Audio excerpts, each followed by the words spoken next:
Episode 1 Introduction to Scrum. Welcome to our Scrum Tutorial Series. In this series, we will break down the Scrum framework into simple, digestible parts. Whether you are new to Scrum or just looking for a refresher, you are in the right place.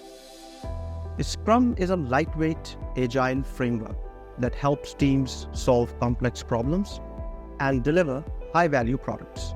It's widely used in software development, but it's also effective in many other fields like marketing, education, and product design.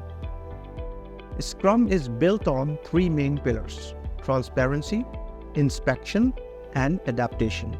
These pillars ensure that teams can continuously improve and deliver value.